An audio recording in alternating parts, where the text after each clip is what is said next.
Join Sam and Will as they bring the Bible's stories to life through historical evidence and try not to feel out of place in a car garage, all while bringing you Under the Hood.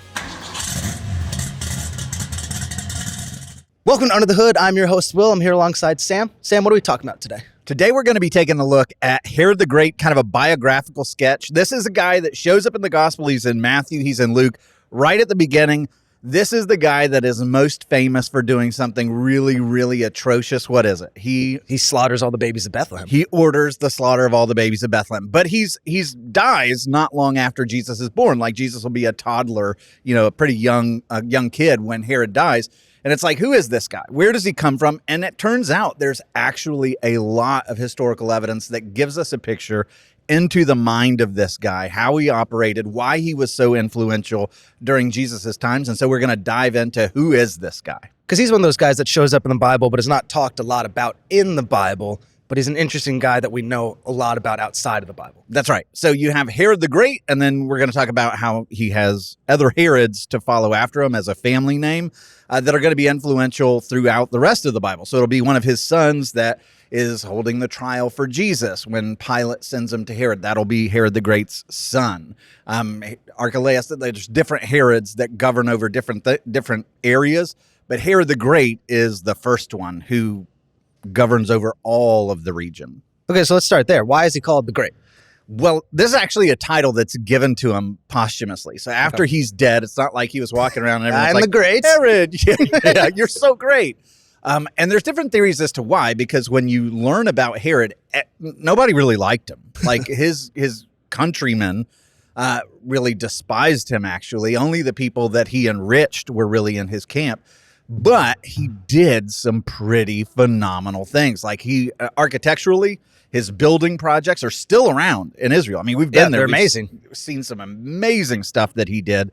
But as a human being, in addition to the slaughter of the innocents, which is the killing the babies in Bethlehem, this guy's a maniac. I mean, if he had more power and more extent, he would have probably been one of the worst tyrants in the history of man. His view of the sanctity of life was pretty bad. I mean, the way he treated his own family, it was really dangerous to be close to Herod. You probably weren't going to be around long. And that's just the way he is. So why is he called great? Because he did a lot of great things. With stuff, he was amazing. With human beings, he was atrocious. So the stuff that lasted, everyone's like, okay, we're looking back and we see his beautiful buildings. That's right. Awesome. But we don't know exactly what all that took place. That's right. And so when he dies, we're going to get into how he came to power and some of what he did to maintain that power. Like, he was ruthless. When he dies, all of his territories are then divided into what's called tetrarchies. Okay. And so his sons they take over the area. So tetrarch literally means 4 rulers. And so he's going to have Herod Archelaus that takes over Judea, which is the region of Jerusalem. You have Antipas. That's the one that you hear about all through the Gospels. He's the one that will behead John the Baptist. Okay. He's also the one that Jesus appears before. He's the one that Jesus calls a fox. He's really influential later on in the Gospels. But you also have Philip, which is mentioned in the Gospels. Remember when John the Baptist is accusing Herod Antipas of being, out of line because he married his brother's wife. I mean, this family is... And so that's another one. But there was also a relative named Salome who governed like smaller territories and villages. And so all in, they kind of take over his thing. But I want to talk for a moment about like what Herod did that was great before we tear this guy apart and show why he's a monster. His building projects were amazing. So like you can still go there, see the ruins of some of his stuff. I mean, the temple is gone. Herod's temple was gone. But to understand how massive this project was, we've been there. We've gone underground of Jerusalem, walked on the old marble tiles that were in Jerusalem. I mean, you can imagine if you just put that to scale, how beautiful this renovation would have been. Because the second temple, after the first one, Solomon's temple was destroyed. When they rebuilt the second temple, it made people cry because it was so womp womp. And so Herod's like, I'm going to rebuild this thing to be grand and massive. And when he built it, people were amazed. And he had retaining walls around the Temple Mount that used stones weighing 570 tons apiece. Just to give you some idea of scale here. And it was a marvel. People looked at Herod's temple and it was stunning. This would have been the temple that Jesus goes to visit. Then you go to Caesarea Maritima, which is on the coast. We've also been there. And this is where Herod did something that a lot of people said should have been like a wonder of the world, where he took volcanic ash from Italy, put it in boxes, went out into the sea and sank them, so that he built basically like a concrete wall that came up and blocked the currents, blocked the waves, and he made a port out in the middle of the sea that became a huge destination for merchants. And everybody marvels at like, this was an innovation of its time. And then he built the grand palaces for the Roman officials, along with pagan, temples there, a hippodrome where they raced horses. I mean, building aqueducts. This guy was amazing. That whole city, you can still go there and see it. Amazing. He built Masada, also crazy impressive. Remember going there? Yeah. What's Masada? It's on top of a mountain. It's crazy. It's like we had the option of either riding up, or some people like run up and walk up. And I'm like, that's absolutely insane. I'm looking at it like we're taking the train or whatever that thing was. Gondola, yeah. But yeah, you go up there. It's huge on the top of a mountain that he just kind of levels out, builds a fortress on there. And the crazy part is on the north side of the mountain, into the actual mountain, he builds his palace, like carved into it. And it's got like saunas and bathhouses and heated flooring, and I mean, and it's always in the shade. So his ability to build things was absolutely amazing, and he did all this on a mountain that's out in the middle of the desert. You look around, there's just nothing. Yeah, but this place is like an oasis. It's this glorious thing, and it's got a really cool history that you can look at on your own. Herodium, he reshapes a mountain to build a circular palace fortress on top of it, shaves off the sides so that it's like this perfectly round mountain that you can see for miles. And he does these mountaintop fortresses all over the place. So Alexandria, Machaerus, which is where John the Baptist will be imprisoned and ultimately beheaded, Cyprus, Jericho palaces with gardens and swimming pools and aqueducts and all this advanced water engineering that was amazing for one of the driest regions on the earth. And Herod is just doing this stuff. The Antonia fortress that was in Jerusalem that kind of oversaw and allowed them soldiers to have a view of all of Jerusalem to keep everything in order. So like you can go there, and then beyond that, there's so many other things, gymnasiums and theaters and hippodromes. And this guy was prolific in building. But guess how he got all that money to do those projects? Took it all. He taxed the people into the dirt. And so did the people love that? No. I mean, they love looking at the buildings and being like, oh my goodness, look at Jerusalem and how amazing these buildings are, and look at all the building projects. But at the same time, he's going and being like, okay, you're a farmer. Here, I need taxes. And if you don't pay your taxes, guess what's coming? I'm taking all your land. And so he's a very oppressive figure. Is the average person living in Judea and Galilee utterly hated this guy, and for more reasons than just his cruelty. Yeah, no one would have liked looking at these beautiful palaces that they can't use, that their money built. It's one where it's like, okay, I don't want to do this anymore. I opt out. Yeah. And so you had the loyalists around him that were actually called Herodians. You find them in the Bible as well, where they come and they're asking, should we pay taxes? Like, I mean, that's their big deal. But that's it. Outside of that, he didn't have many friends. And part of the reason for that is his legacy. He had a father who was an Idumean, which is an Edomite, right? So where's that come from? That's the line of Esau. And then his mother was an Arab. And so you had somebody who didn't have a Jewish bloodline. He's coming from the line of Esau and Ishmael. And so when he shows up in Jerusalem and he's like, oh, I'm the king of the Jews, everybody's like, no, you're not. Like, our kings are supposed to come from the line of David. You're not that guy. And so you're an outsider playing pretend so that you can have power here. And so even his bloodline made him somebody that Jerusalem was never going to accept, which I think probably only heightened exasperated his dislike of the people. So how does he come to power then? Well, he's part of a family that is like a political opportunist. His dad was named Antipater. And when the Romans conquered Jerusalem, so Jerusalem at this point is coming out of a period of independence. There are civil wars, they're infighting. And a guy named Pompey, who's a Roman general in 63 BC, so decades before Jesus comes along, sees the vulnerabilities and just takes Jerusalem. So he conquers Jerusalem. And his dad, Herod's dad, Antipater, aligns himself with Rome, scores all kinds of benefits. They come to him. And Rome had abolished the title of king in Israel, but he allows him to appoint the high priest.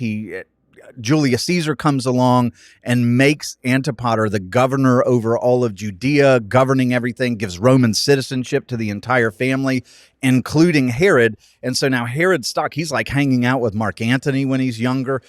And so his stock is raising up, right? And so when he's 26 years old, in the middle of all this political turmoil, the people of Galilee says, we're not paying taxes to Rome. And so Rome comes to Herod and says, you want to prove yourself? Get the taxes. Here's some military. Go put down this tax revolt hard. And so Herod does. I mean, he's ruthless, and he brings them into submission. And all of a sudden, Rome's like, this guy can do it. Like, he's not loyal. He doesn't, treat people with soft gloves. He brings the authority of Rome to bear. We can trust this guy. He's on our side, even against, quote unquote, his own people. And so 6 years later, Mark Antony formally names Herod as the Tetrarch of Galilee, giving him official Roman authority. He's running in all the elite circles, but then in 40 BC, just following the story, Herod is looking good, climbing, and all of a sudden, the empire to the east, the Parthians, they align with the local Jews who do not like Rome, and they overthrow the power structure. And they're like, we're going to go back and we're going to give you the people you want to be in charge. Herod's like, this is not good for me. And so he runs basically for his life, goes back to Rome. And when he gets there, he's like, everybody's turning on you. Rome is thrown upside down. You want somebody to go in there who's going to rule and protect Rome's interest? Make me king. Mark Antony's like, this guy's for real. Yeah. So guess what?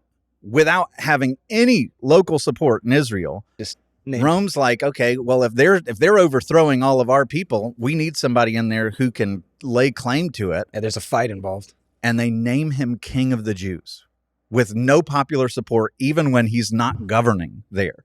But he goes back with a Roman army and smashes them. I mean, he puts them down. And now the very people that he's just slaughtered, he's got to govern over as King of the Jews. So guess how they feel about him after a 3-year war where he's killing all of them. Yeah, their brothers, their fathers are all dead. And it's like, now this guy's our leader? This Edomite, non-Jew, Arab, half Edomite, half Arab is going to be our king? Like, absolutely not. But they can't do anything about it because he governs with an iron fist. So when you say he ruled with an iron fist, what exactly did that look like in that instance?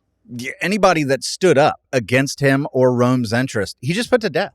So, like, remember how the Parthians come and they're like, we're going to help you put in your own guys? Well, he goes to that guy, this beloved guy, whose name is Antigonus II Mattathias, and he executes him. You're done. And so all the people watch their beloved king, gone, killed.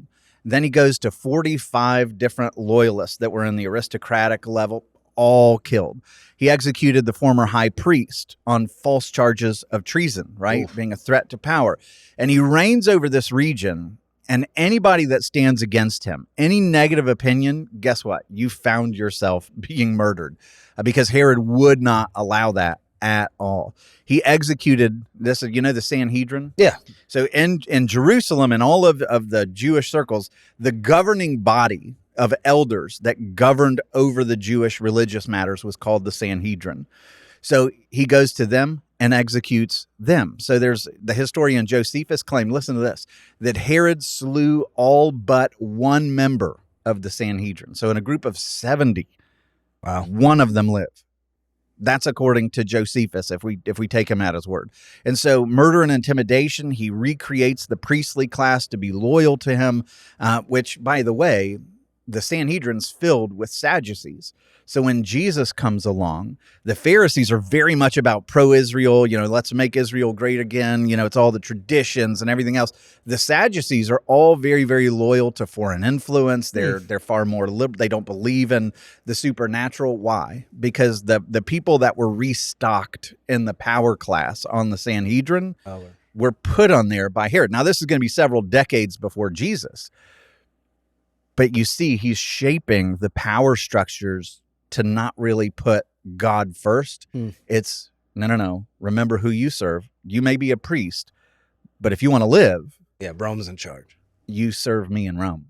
And so at the end of the day, scholars will say that Herod murdered thousands of people during his brutal and tyrannical reign. To reign over just such a small territory, to kill thousands, like that's a big deal. And he has 10 wives during his lifetime, according to historians.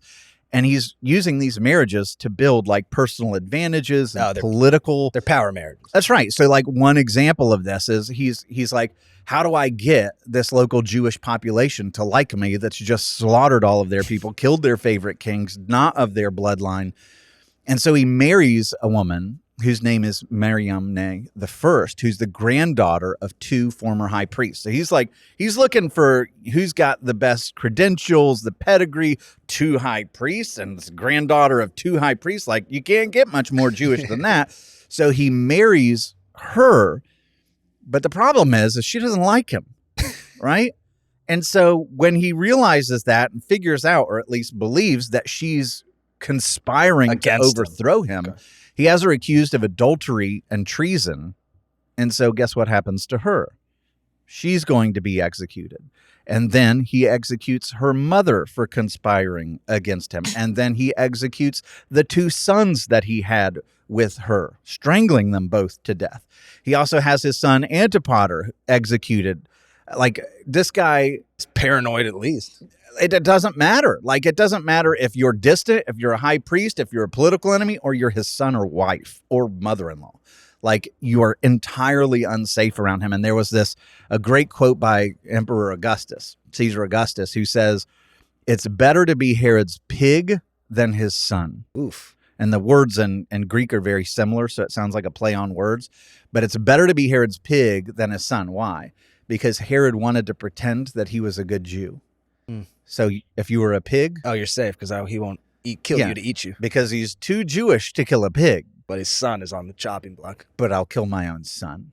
Like, that's the conundrum of Herod. He has no value of human life. And so, like, one of the instances that Josephus writes about is he's in the temple. He had placed an eagle, which is emblematic of Rome, right, on the temple gate. And so when a bunch of zealots come along and they're like, you can't have that on the temple. The temple is holy place. You can't do that. So they tear it down and they chop it up and all this stuff. And this is what Josephus writes about in the aftermath. He says, they pulled down the eagle and cut it into pieces with axes while a great number of the people were in the temple. Well, soldiers caught no fewer than 40 of these young men who had the courage to stay behind when the rest ran away. And when the king, Herod, had ordered them to be bound, he sent them to Jericho, called together the principal men among the Jews.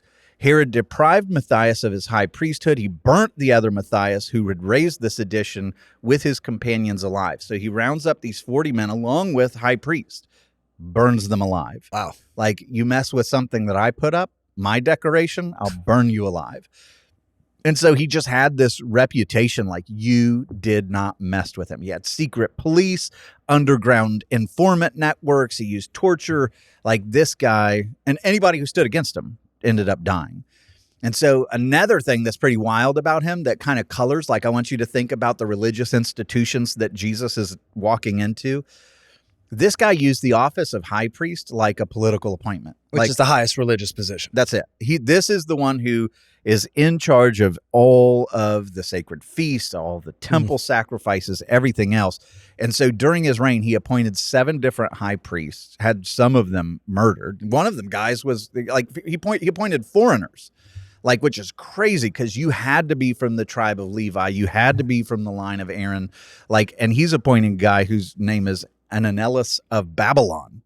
Like, he doesn't care, infuriating the Jews. And in one instance, he even drowns one of the high priests, who's the brother of the wife that he killed, right? The Jewish wife that he killed. And so he even tried to raid King David's tomb to see if there was gold in it. Like, the history of this guy is ruthless and nasty. And so now when you hear, this is the guy that when he hears of a rival king being born, when the wise men show up in Matthew chapter 2, and they're like, we've heard a king has been born and we're here to worship him. Herod's like, really? And so let's just read that passage. Yeah, because that's not so crazy of a jump now, because in the Bible you come to and you're like, now this guy wants to slaughter all of the children of this town because he hears about a rival king who's come onto the scene. But now you're like, This is just what this guy did. Yeah. He kills his own sons. He's not going to have any qualms about killing some babies in Bethlehem. That's it. Like, I mean, just none at all. And so this is the account of Matthew 2. It says, now after Jesus was born in Bethlehem of Judea in the days of Herod the king, behold, wise men from the east came to Jerusalem saying, where is he who has been born king of the Jews? For we saw his star when it rose, and we've come to worship him. So they're not just coming to worship, or not just coming to honor a king. They're coming to worship, which means they believe this king is God, right? And so he's hearing this. And when Herod heard this, he was troubled, and all Jerusalem with him, which is kind of meant to be a funny line, because you can imagine this guy's so stinking paranoid and crazy that when everybody around him hears that somebody's mentioning a rival king, all of Jerusalem's going, oh no. Yeah, we got to hide. Yeah, because he's about to lose his mind, and some people are dying. There's no doubt about it. So he was troubled, and all Jerusalem with him, and assembling all the chief priests and scribes of the people, he inquired of them where the Christ was to be born. And they told him, in Bethlehem of Judea, for so it is written by the prophet. And this is Micah 5:2. And you, O Bethlehem, in the land of Judah, are by no means the least among the rulers of Judah, for from you it shall come a ruler who will shepherd my people Israel. So Herod takes the wise men, says, I want you to go find him, and when you figure out where he is, come tell me, so that I too may worship him. But they're told by God, don't go back to him. And when Herod saw that he had been tricked by the wise men, he became furious, and he sent and killed all the male children in Bethlehem and in all that region who were 2 years old or under, according to the time that he had ascertained from the wise men. And so, like, there's no record of this happening, but the thing that's interesting is Bethlehem is least among the clans of Judah, right? It's a tiny little village. And so if you think, like, I've looked at models of this, like, okay, let's say that their population, which is in a few hundred. Yeah, like how many children would there be? How many kids under 2? It would have been like, less than 10 or a dozen kids. This wouldn't have registered on Herod's death toll. Not from a tiny little town with seemingly insignificant, no nobles, no priests, no major insurrectionists. He's taking kids. This would not have registered. Yeah, Herod shows you his maniacal evils even more. Yeah, Herod doesn't have high-profile executions to talk about. Yeah, that's it. This one would have just slid under the radar and just not been known. Yeah, that's it. And so, like, the spiritual application of this that I love is you have 3 different responses to the coming of Jesus. One is wise men who travel hundreds of miles and will do anything to get there to a baby that can do nothing for him just because they want to pour themselves out to worship him. And that's the response, you hope we all have. Then you have the religious leaders. They're like 7 miles that way in Bethlehem. Yeah, we knew he was there. Yeah, the Messiah of the world. Like, here's somebody they've been waiting on for thousands of years. It shows up and they can't walk 7 miles to go check it out. And that's just like the person who's all about religion but not worship, and that's a dangerous place to be. And then you have Herod, who hears of a rival to the throne, and you get angry and you say, I will not share the throne with anyone, and you go on a campaign to get rid of it. And that's in all of us too, right? And so it's a good measurement tool to say, which of those 3 am I? Am I the one that will go, through all kinds of things to get to Jesus, no matter what? And the reality is he's available to us. We don't have to go hundreds of miles anymore. He dwells in us. His communion is rightly available to us. Or are we so religious? It's like, I know all the stuff. I don't need to be with him. Or is it, I am in charge of my life. Get away from me, God.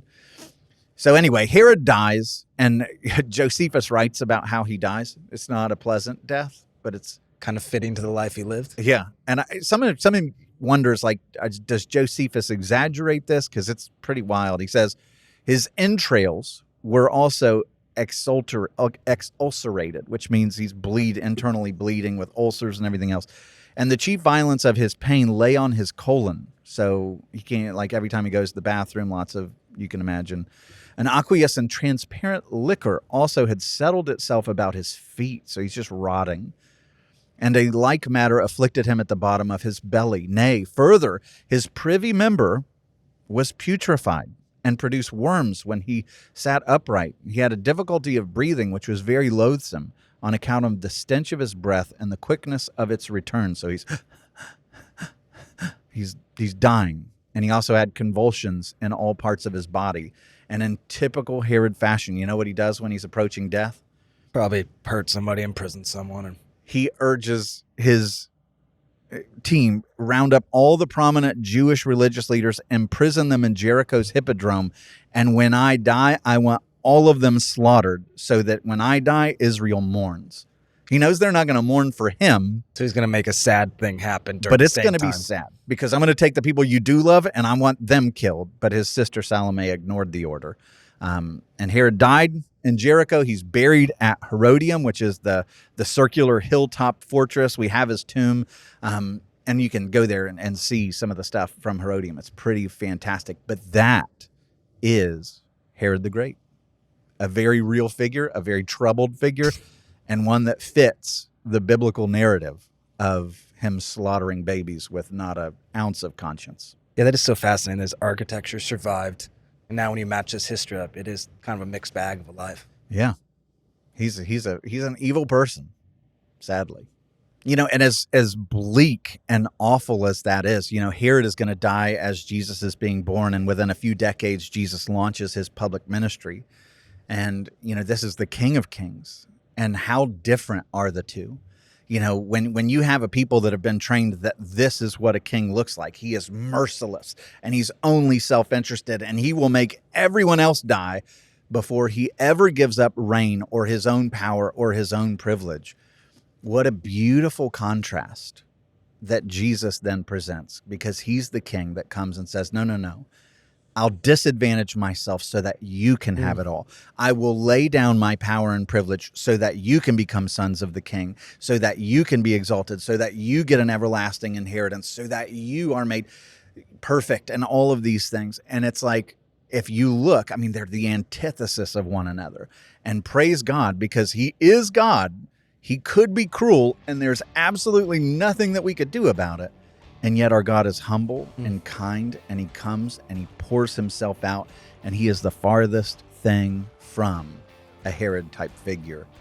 Thank you, Lord. Amen to that. Yeah. So anyway, I want to thank you so much for watching. Join us next time as we go into another story in the Bible. Don't forget to like and subscribe. We'd love you to check out some other content we have. You can find that at sunlitstudios.com.